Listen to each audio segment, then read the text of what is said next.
side of things for the country. And President William Ruto did just that when he came to this house to deliver his State of the Nation address.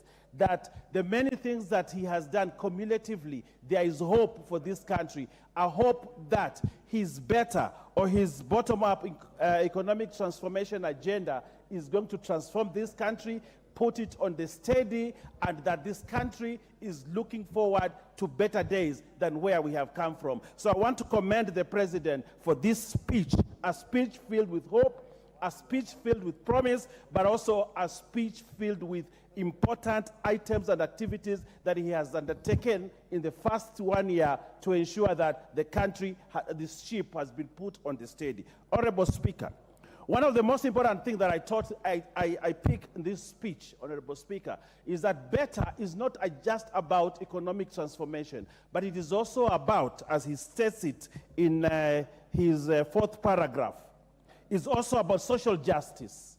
It's about inclusivity. It's about democracy.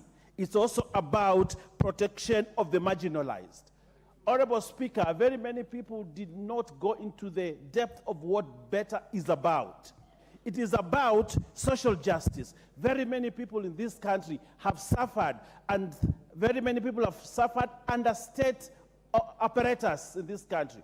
We heard about the many killings that were being carried about by DCI. We heard about the Riviera bodies. We heard about people being killed by instruments of government.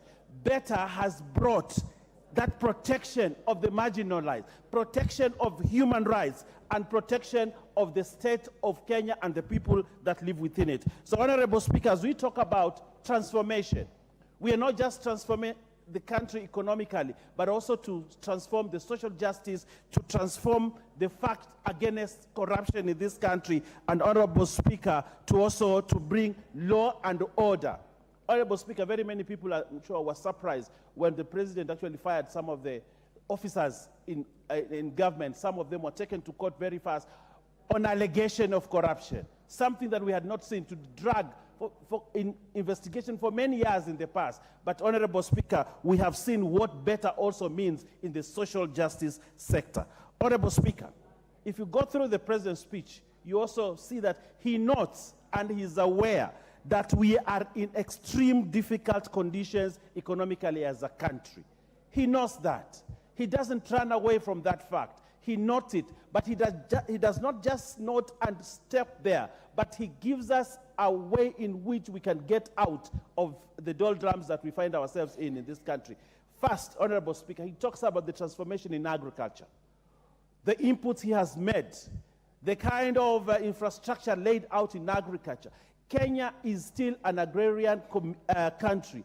The manufacturing in this country will come from nowhere else but from agriculture. It behoves on the head of state to ensure that he develops the sector of agriculture. And, Honorable Speaker, the subsidies in fertilizer, the seeds, the input, the credit that goes into agriculture, Honorable Speaker, will bring us positive results as we trudge on the way. Honorable Speaker, I note with appreciation when the president says we are putting the shame of hunger to rest for this country. And I think every year this parliament sits back one time and says, you know, we have hunger in this country. We need to mobilize the resources. But the president has decided to take the bull by its horn and has told this house in his State of the Nation address that henceforth we must put to shame the issues of hunger in this country, that we must stop, that every time we have to give food to people because they're hungry, we need to grow food. Everybody needs to grow food so that there is enough food for the nutrition and also for manufacturing in this country. Honorable Speaker, the president also notes the transformation in education. In the 12th Parliament, when we were here, we had very many issues with CBC.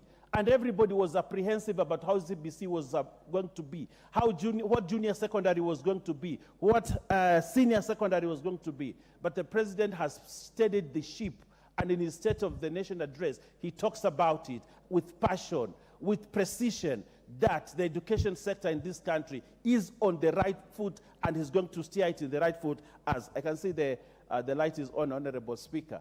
But you know, I am on the high. And Your time is up.